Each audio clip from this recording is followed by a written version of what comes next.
All right. All right, my beautiful people, man. Good afternoon. Good day to you. I hope everything is going well in your world. We are back again with our midday mental break, and we are going to be picking up again in the book, The Alchemist, and we're on episode 2. And just where we come, and again, what my purpose here is to just share with you things that I did in order to be able to go from employee to entrepreneur. Some of the things that I read and some of the things that I did. Obviously, I read books, which helped me to change the way that I think, take control of my thoughts, and I changed my life.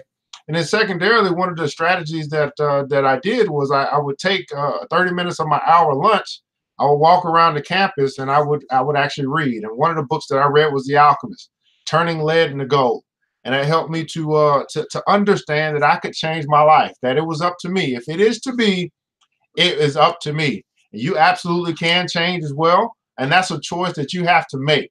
Good afternoon to you. Thanks so much for joining. Miss Selena's in the house. Melanie, thanks so much for joining. While you guys are connecting, let us know what city, what state you are connecting from. 30 minutes of our time here today, 30 minutes a day, 30 minutes a day to get our mind right. That's all it takes. So, The Alchemist, not sure if you have read this book and been introduced to this book. With yesterday, episode 1, we learned about the author, and we also went through the prologue or in the forward, and we'll get right into chapter 1 today. Hey, I'm not going to take up too much of your time.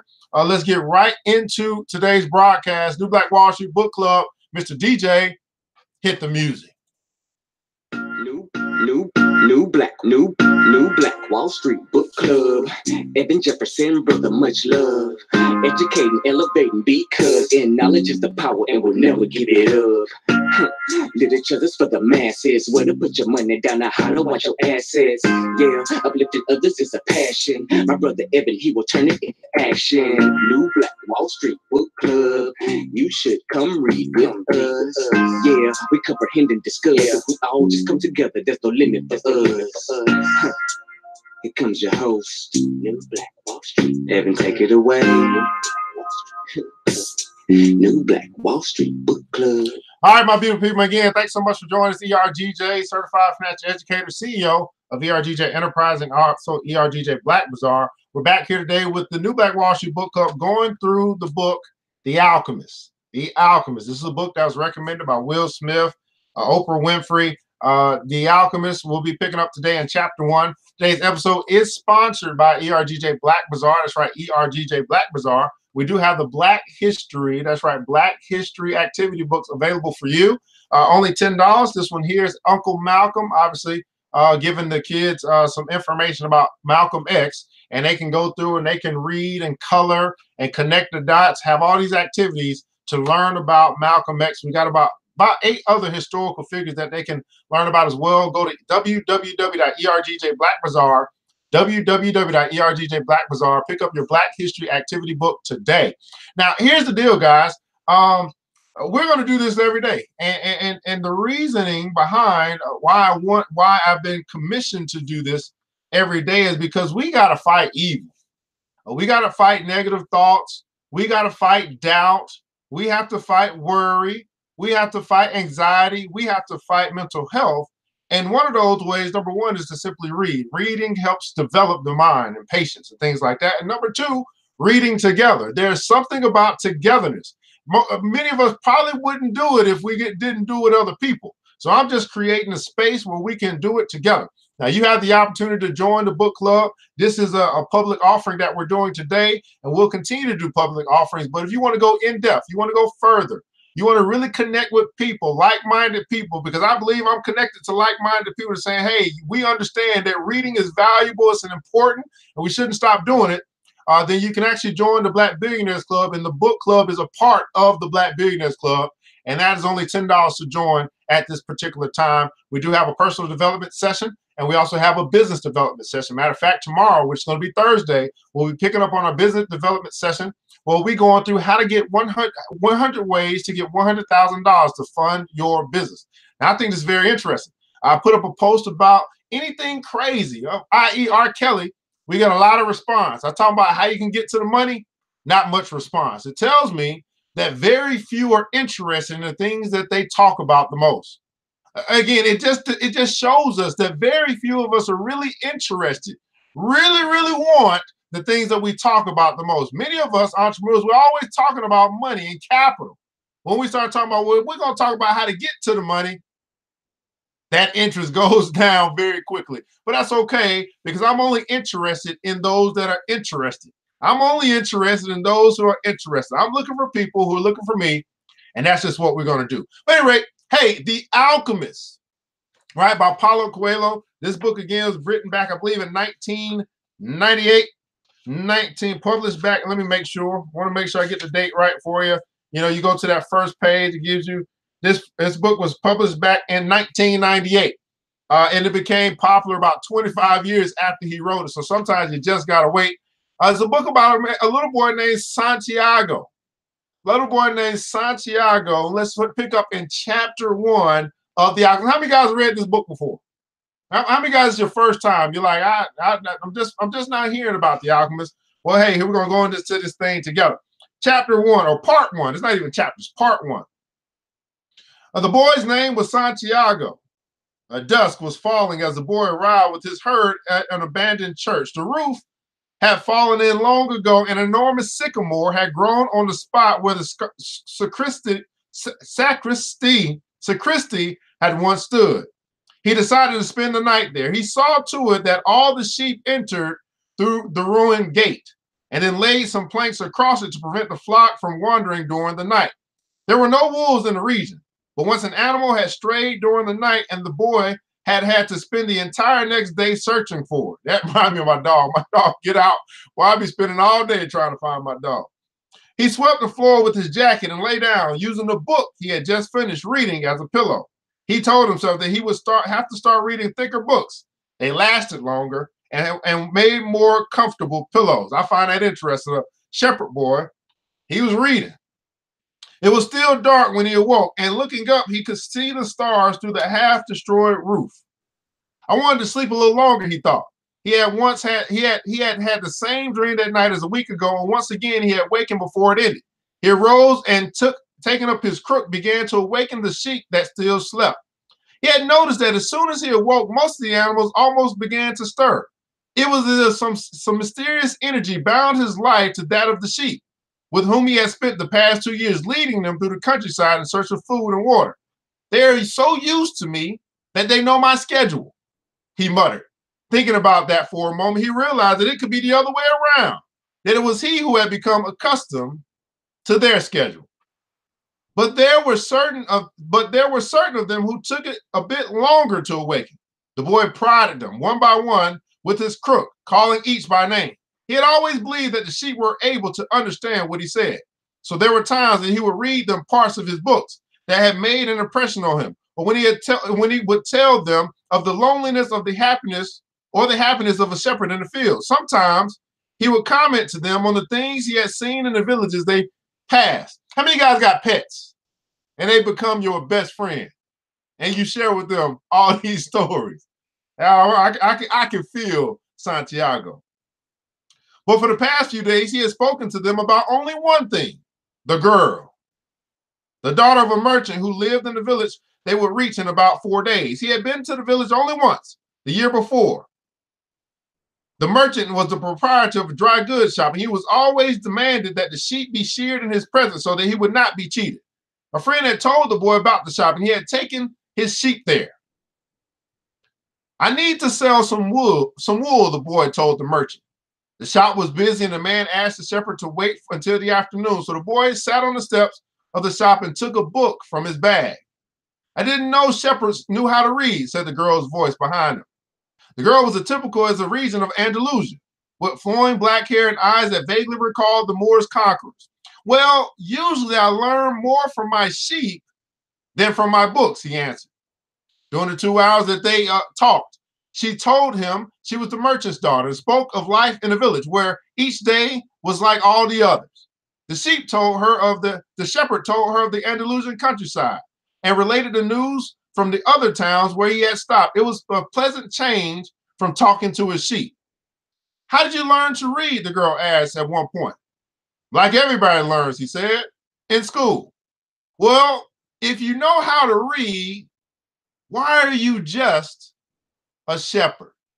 I want to stop right there and ask that question. Think about that for a second. He's a shepherd boy, obviously taking care of sheep who knows how to read. And I think this is a great question. You ever been asked a great question by a stranger and it make you think for a little bit? If you know how to read, then why are you a shepherd? Now I want to ask you this. Some of you have, all of you, most of you have exceptional gifts that you might not be using right now. And someone can look at your gifts and then ask you, well, if you got all of this gifting, why are you where you are right now? Well, if you know how to read, why are you just a shepherd? Now listen to this. The boy mumbled an answer that allowed him to avoid answering her question. How many of us have been in that position where we felt, I don't know, a little embarrassed that we have not been using our gifts to advance in life? He mumbled an answer, so it allowed him to avoid responding to the question. He was sure the girl would never understand. He went on telling stories about his travels, and her bright Moorish eyes went wide with fear and surprise. As the time passed, the boy found himself wishing that the day would never end, that her father would stay busy and keep him waiting for 3 days. He recognized that he was feeling something he had never experienced before, the desire to live in one place forever. With the girl with the raven hair, his days would never be the same again. But finally, the merchant appeared and asked the boy to shear 4 sheep. He paid for the wool and asked the shepherd to come back the following year. Next section. And now it was only 4 days before he would be back in that same village. He was excited and at the same time uneasy. Maybe the girl had already forgotten him. Lots of shepherds passed through selling their wool. It doesn't matter, he said to the sheep. I know other girls in other places. But in his heart, he knew that it did matter. And he knew that shepherds, like seamen and like traveling salesmen, always found a town where there was someone who could make them forget the joys of carefree wandering. Think about that for a second. As a shepherd, all he is doing is just wandering in the world, from place to place, obviously looking for someone who wants to buy wool, wandering. The day was dawning, and the shepherd urged his sheep in the direction of the sun. They never have to make any decisions, he thought. Maybe that's why they always stay close to me. Uh-oh. They never have to make any decisions, he thought. Maybe that's why they always stay close to me. I want you to think about this for just a second. Are you the shepherd or the sheep? Is it that you need to be connected to someone that can help you alleviate you making decisions, and that's why you stay close to them? Or are you the person that leads people or leads others in your sphere of influence? Let me read this again. They never have to make any decisions. His sheep, he thought. Maybe that's why they always stay close to me. Are you the shepherd or the sheep? Are you a shepherd or the sheep? The only thing there that concerned the sheep were food and water. As long as the boy knew how to find the best pastures in Andalusia, they would be his friends. Yes, their days were all the same, with the seemingly endless hours between sunrise and dusk. And they had never read a book in their young lives and didn't understand when the boy told them about the sights of the city. They were content with just food and water. They were content with just food and water. And in exchange, they generously gave of their wool, they gave of their company, and once in a while their meat. Are you living a life of contentment? Content, which can be good in a sense. But are you giving up way too much to live that life? Again, their wool, that's what covers them. Their company, being around someone just to be around them because they give them what they need, and then their meat. That is their life. Once they get that meat, that means they have sacrificed themselves just to be around someone or be content with getting food and water from someone so they don't have to make decisions for their own life. Once again, the question, are you a shepherd or the sheep? If I became a monster today and decided to kill them one by one, they would become aware only after most of the flock had been slaughtered, thought the boy. They trust me, and they've forgotten how to rely on their own instincts because I lead them to nourishment. Boy was surprised at his thoughts. Maybe the church with the sycamore growing from within had been haunted. It had caused him to have the same dream for a second time. And it was causing him to feel anger toward his faithful companions. He drank a bit from the wine that remained from his dinner on the night before, and he gathered his jacket closer to his body. He knew that a few hours from now, with the sun at its zenith, the heat would be so great that he would not be able to lead his flocks across the field. It was the time of the day when all of Spain slept during the summer. The heat lasted until nightfall, and all that time he had to carry his jacket. But when he thought to complain about the burden of his weight, he remembered that because he had the jacket, he had withstood the cold of the dawn. We have to be prepared for change. Everybody put in the console, change. We have to be prepared for change, he thought. And he was so grateful for the jacket's weight and warmth. So at one point, he's got this big jacket that he's carrying with him. And it's cold during the morning, during the night. So he needs this jacket to bundle up. But in the day, it gets hot as all get out. And he's like, man, this jacket is too heavy to carry. He had to be prepared for change. Are you and I prepared for change? Are you and I willing to carry weight, knowing that it'll keep us warm in this due season? Prepared for change. The jacket had a purpose, and so did the boy. His purpose in life was to travel. In 2 years of walking the Andalusian terrain, he knew all of the cities of the region. He was planning on this visit to explain to the girl how it was that a simple shepherd knew how to read. 4 years later, he's now ready to tell the girl how he learned how to read. that he had attended a seminary until he was 16. His parents had wanted him to become a priest and thereby a source of pride for a simple farm family. They worked hard just to have food and water, like the sheep. He had studied Latin, Spanish, and theology. But ever since he had been a child, he would want to know the world. And this was much more important to him than knowing God and learning about man's sins. One afternoon on a visit to his family, he had summoned up the courage to tell his father that he didn't want to become a priest, that he wanted to travel. So I guess this is how he became a shepherd boy. Here's his father talking to him. People from all over the world have passed through this village, son, said his father. They come in search of new things, but when they leave, they're basically the same people they were when they arrived. They climbed the mountain to see the castle. They wind up thinking that the past was better than we have now. They have blonde hair or dark skin, but basically they're the same as the people who live right here. How many guys have found that to be true? Those that have traveled and seen this world, that pretty much it's the same people. Different skin tones, different dialect, but you're at the rich and the poor. It's about the same. But I like to see the castles and the towns where they live, the boy explained. These people, when they see our land, that they say that they would like to live here forever, his father continued. Well, I like to see their land and see how they live, said his son. The people who come here have a lot of money to spend, so they can afford to travel, his father said. Amongst us, the only ones who travel are the shepherds. Well, then I'll be a shepherd.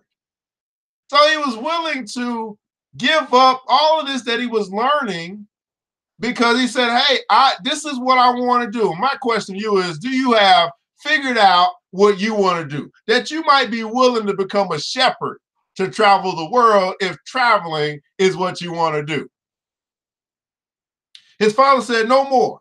The next day, he gave his son a pouch that held 3 ancient Spanish gold coins. I found these one day in the fields. I wanted them to be a part of your inheritance, but use them to buy your flock.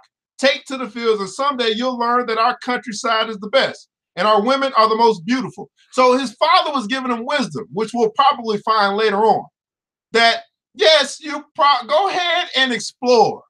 Go see as much of the world as you got to see. And as you mature and as you get older, you'll see that there's nothing new under the sun.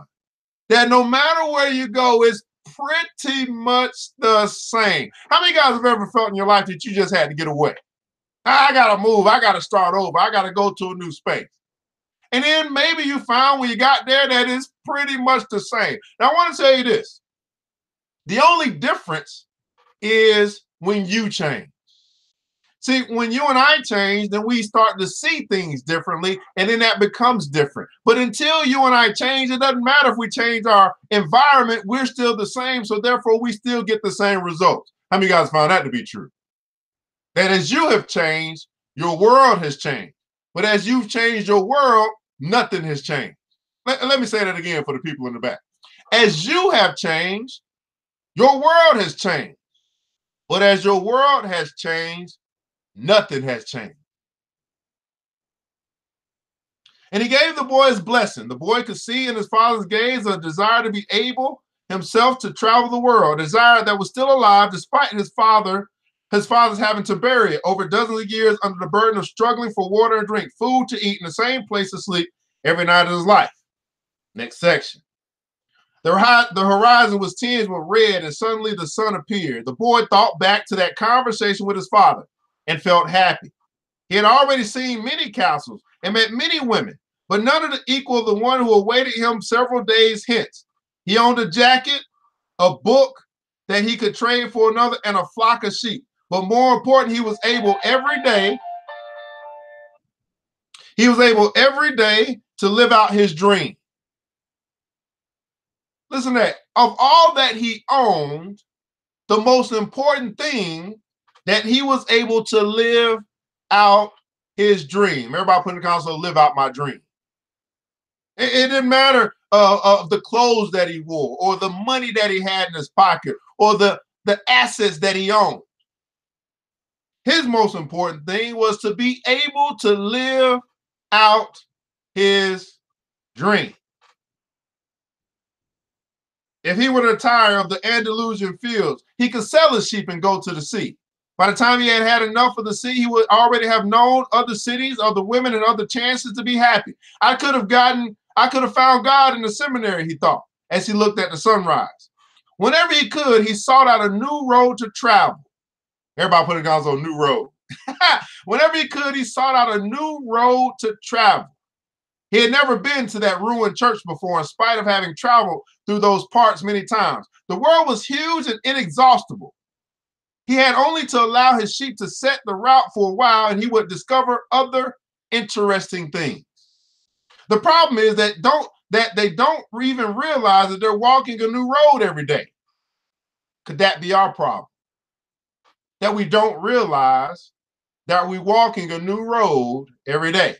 They don't see that the fields are new and the seasons change. All they think about is food and water. And I think that's a good question to ask as well. What is it that you think about? Again, are you the shepherd or the sheep? Don't even realize, because all they think about is food and water. Maybe we're all that, you know what? Maybe that says to me, I don't know about for you, but I need to start recognizing and appreciating this thing called life. Recognizing and appreciating this thing called life that we live on a daily basis. And maybe start taking some new roads. Maybe take a new road to work, a new route, and start to see these beautiful things. Maybe go to a new place and see the trees and the birds. I don't know. Recognize and appreciate instead of all day thinking about food and water. Maybe we're all that way, the boy mused. Even me, I haven't thought of other women since I met the merchant's daughter. Looking at the sun, he calculated that he would reach Tarifa before midday. There he could exchange his book for a thicker one, fill his wine bottle, shave, and have a haircut. He getting ready. He had to prepare himself for the meeting with this girl. Something about a boy meeting that girl. And he didn't want to think about the possibility that some other shepherd with a larger flock of sheep had arrived there before him and asked for her hand. It's the possibility of having a dream come true that makes life interesting. Everybody write that down.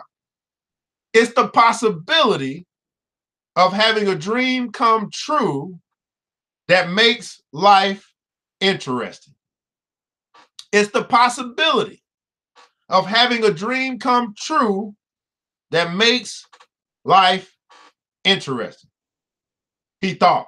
And he looked again at the position of the sun and hurried his pace. He had suddenly remembered that in Tarifa there was an old woman who interpreted dreams. Next section. The old woman led the boy to a room at the back of her house. It was separated from her living room by a curtain of colored beads. The room's furnishings consisted of a table, an image of the Sacred Heart of Jesus, and 2 chairs. The woman sat down and told him to be seated as well. Then she took both of his hands in hers and began quietly to pray. It sounded like a gypsy prayer. The boy had already had experience on the road with gypsies. They also traveled, but they had no flocks of sheep. People said that gypsies spent their lives tricking others. It was also said that they had a pact with the devil and that they kidnapped children and taking them away to their mysterious camps, made them their slaves. As a child, the boy had always been frightened to death that he would be captured by gypsies. And this childhood fear returned when the old woman took his hands in hers. But she has the Sacred Heart of Jesus there, he thought, trying to reassure himself. He didn't want his hand to begin trembling, showing the old woman that he was fearful. He recited an Our Father silently.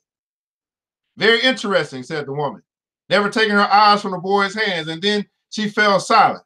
The boy was becoming nervous. His hands began to tremble, and the woman sensed it. He quickly pulled his hands away. I didn't come here to have you read my palm, he said, already regretting having come. He thought for a moment that it would be better to pay her fee and leave without learning a thing than that he was giving too much importance to his recurrent dream. You came so that you can learn about your dreams, said the old woman. And dreams are the language of God. Dreams are the language of God. When he speaks in our language, I can interpret what he has said. But if he speaks in the language of the soul, it is only you who can understand it.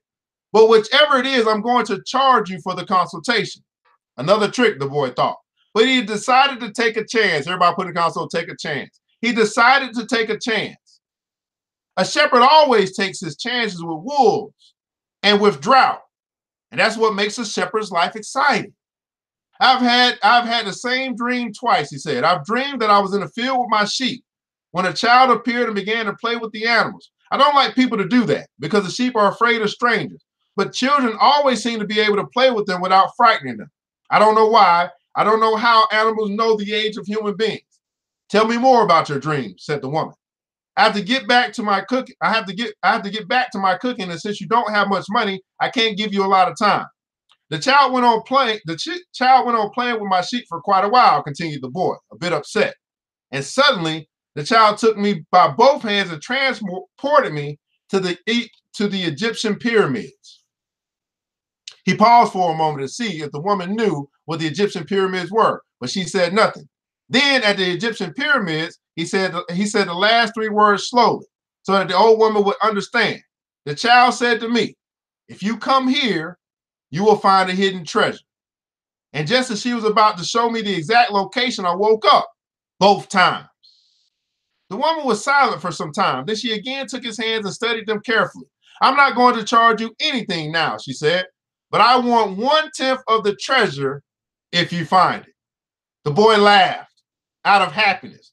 He was going to be able to save a little money he had because of a dream about a hidden treasure. Well, interpret the dream, he said. First, swear to me. Swear that you will give me 1/10 of your treasure in exchange for what I'm going to tell you. Now, let me ask you this. How many guys would make that exchange? You say, hey, I'm going to go ahead and give you 1/10 of this treasure that's from my dream, or would you go ahead and pay the fee? It'll get it interpreted for free, but you're going to pay me 1/10 when you get to that treasure. The shepherd swore that he would. The old woman asked him to swear again while looking in the image of the Sacred Heart of Jesus. It's a dream in the language of the world, she said.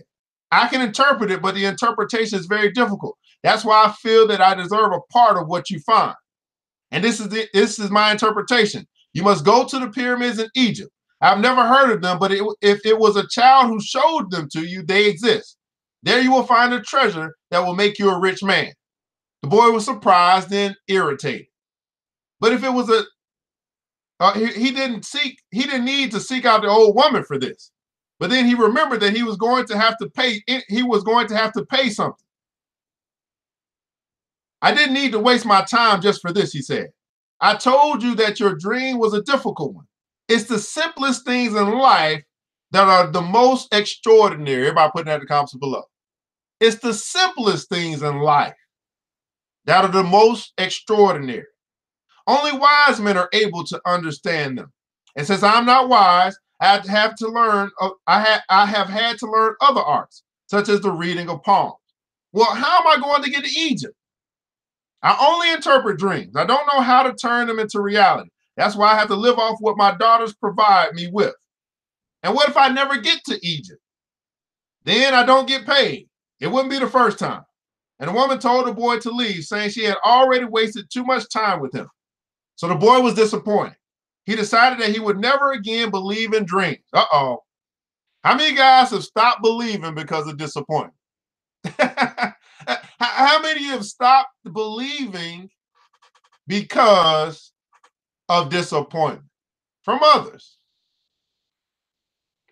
He remembered that he had a number of things he had to take care of. He went to the market for something to eat. He traded his book for one that was thicker, and he found a bench in the plaza where he could sample the new wine he had bought. The day was hot, and the wine was refreshing. The sheep were at the gates of the city in a stable that belonged to a friend. The boy knew a lot of people in the city.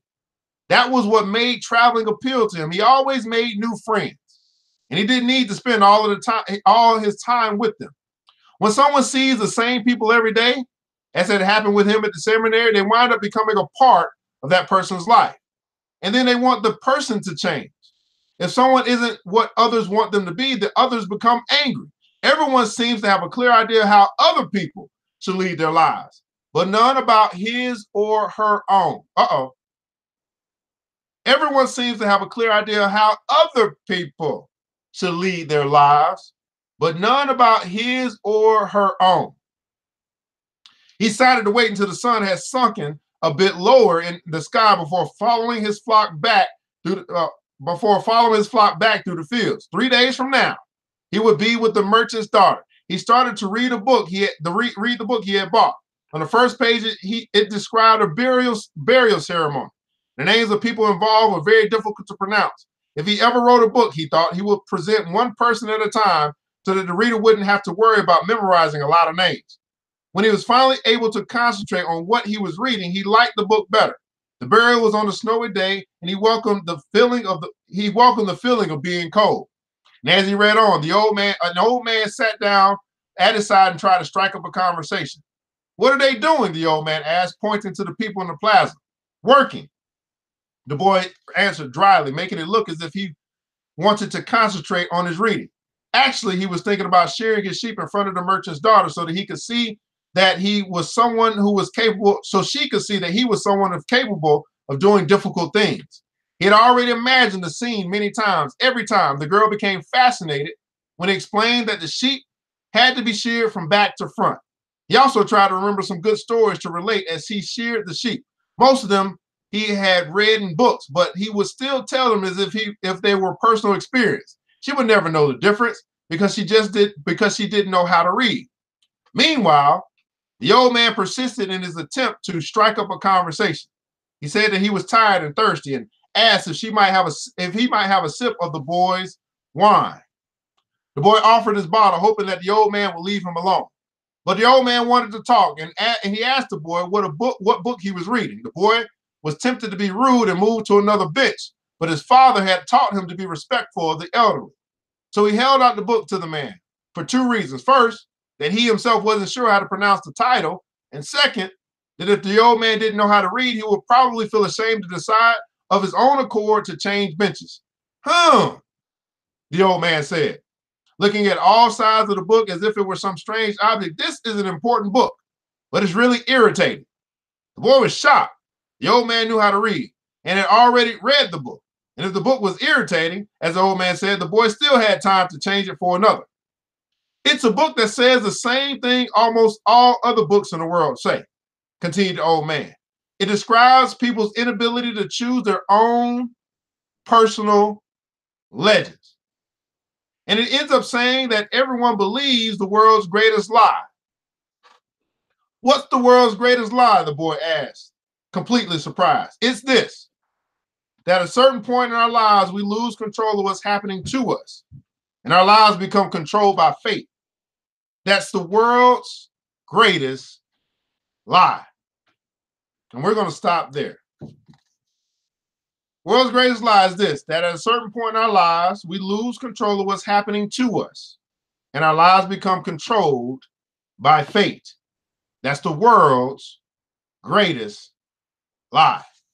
That's page 20, guys. We'll pick up on page 21 tomorrow in The Alchemist. Of course, a lot of people have read this book. They know it starts off a little slow, setting the stage, but we'll pick up tomorrow and see what's going on in the journey of little boy Santiago. He's currently on his way, trying to get with the girl. A 3-day journey for, I guess you could say, the love of his life, the apple of his eye. And he's now, I don't know where he is now, but he's sat on the bench on his way, and an old man is talking to him about the new book that he has picked up. He's traded out his old book for a new, thicker book, and now he's going to find out he's got this book, and the old man has sat down and has read this book and is sharing it with him. This is our midday mental break. Again, this is a book that I read for myself that helped me to change the way that I think and give me a new perspective, and I've been able to transition from employee to entrepreneur. And my goal is to just be able to share with you things that I've done, things that I've read that has helped me take that step. New Black Wall Street Book Club is actually a club, guys. And so if you want to join that club as a part of the Black Billionaires Club, you have the opportunity to do that as well. It's only $10 to join. Just make sure that you inbox us and let us know that you're interested. Tomorrow, we'll be picking up, tomorrow evening will be our business development mastermind session, where we'll be talking about 100 ways, 100 places to get over $100,000 to fund your business. That's of interest to you, and you want to go through that journey with us. Make sure you join the Black Billionaires Club, which houses the New Black Wall Street Book Club. Well, guys, hey, hopefully you're getting into the story. We'll be picking up tomorrow. Again, this is our leisure reading, a little mental break throughout the day. I know you guys are busy doing your thing, and I thank you for tuning in with us today. We'll be back tomorrow, 1 p.m. Eastern Standard Time, with more from The Alchemist. Until that time, I want you to remember this, guys, that it takes a village, and it starts with us. Let's build wealth together. We all we got, but guess what? That's enough. Hey, man, y'all know what time it is. Mr. DJ, hit the music. New black. It's the New Black Wall Street Book Club. With your host, Evan Jefferson. It's time for us to go. Yeah. Now, you ain't got to leave the computer, but we encourage you to get out there and learn and apply all the things you learn at the New Black Wall Street Book Club. Yeah. New Black Wall Street. The New Black Wall Street Book Club.